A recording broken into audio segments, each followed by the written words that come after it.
Je m'appelle Philippe. Dès mon plus jeune âge, j'ai connu une enfance joyeuse. Je ressentais la joie et l'insouciance de l'enfant. J'étais même convaincu de vivre éternellement.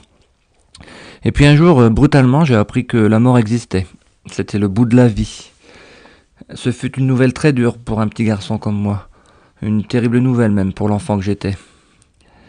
Ensuite vient le temps de l'adolescence, des études, tout se passait très bien pour moi.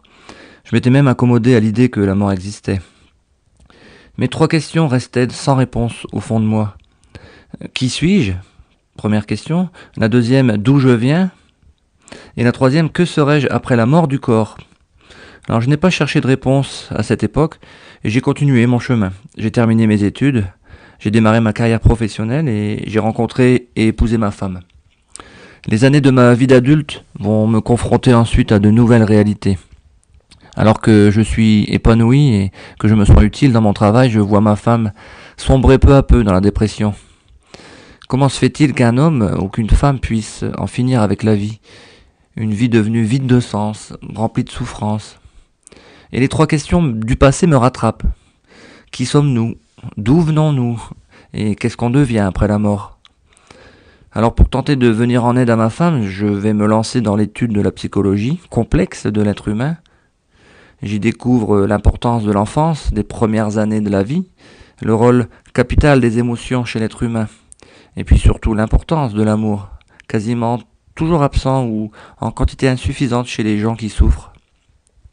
Je comprends mieux que qui je suis, mais les réponses sont incomplètes, et toujours pas de réponse sur d'où je viens et où irai-je après la mort du corps.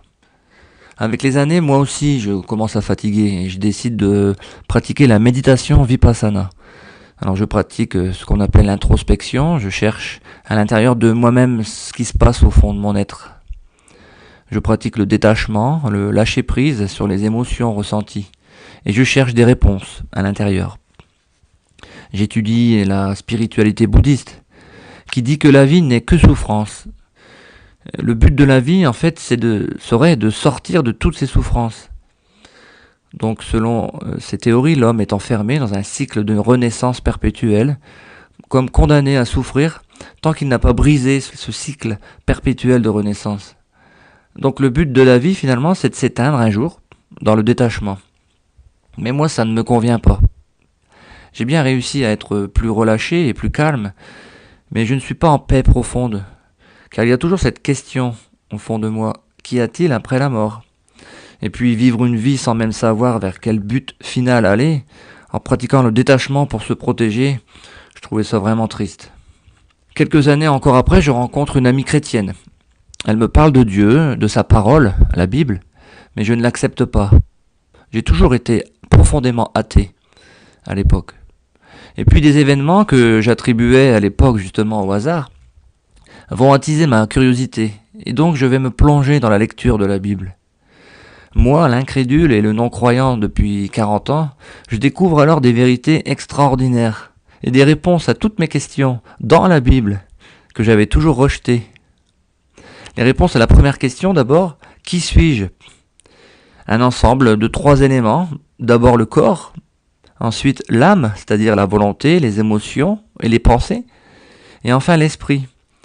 Et je découvre que nos émotions, si importantes chez l'être humain, doivent être vécues pleinement, et que ce sont les pensées qui les dirigent. Tiens, très intéressant ça pour combattre la dépression.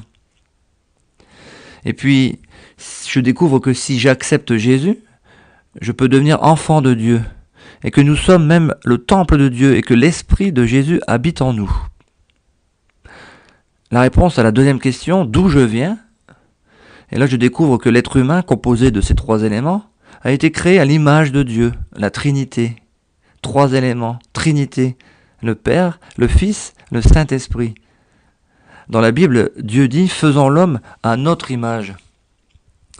Et là encore, je retrouve l'amour au centre du livre. Dieu est amour, Jésus est amour, et c'est l'amour de Dieu qui nous donne la vie. Tout mon puzzle de recherche et de lecture passée se rassemble.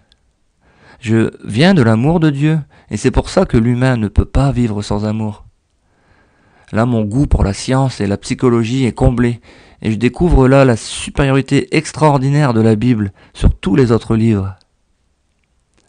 Mais il me reste encore ma troisième question. Que serais-je après la mort du corps ? La réponse qui me manquait pour enfin trouver la paix profonde et qui pouvait me rendre la joie du petit garçon que j'étais autrefois. Là, la parole de Dieu est très claire là-dessus. Elle dit, il est réservé aux êtres humains de mourir une seule fois, après quoi vient le jugement. Puis Jésus dit, celui qui écoute ma parole et qui croit à celui qui m'a envoyé, a la vie éternelle. Il ne vient pas en jugement, mais il est passé de la mort à la vie. Et enfin, je lis également que je vous ai écrit cela à vous qui croyez au nom du Fils de Dieu, afin que vous sachiez que vous avez la vie éternelle. Désormais, j'ai vraiment trouvé toutes les réponses à mes questions. Cette fois, je peux rester attaché à l'espérance et à la foi et à l'amour. L'amour que je reçois du Seigneur Jésus et que je donne aux autres me remplit toujours de bonheur. La foi qui me permet d'être dans la présence du Seigneur et me fait vivre dans la joie. Et l'espérance, comme l'encre d'un bateau, elle m'empêche aujourd'hui de dériver vers des questions sans réponse. Parce que je sais que tout ce que Dieu a promis, il le fait. Je sais que Dieu m'aime et qu'il a un plan de bonheur pour moi.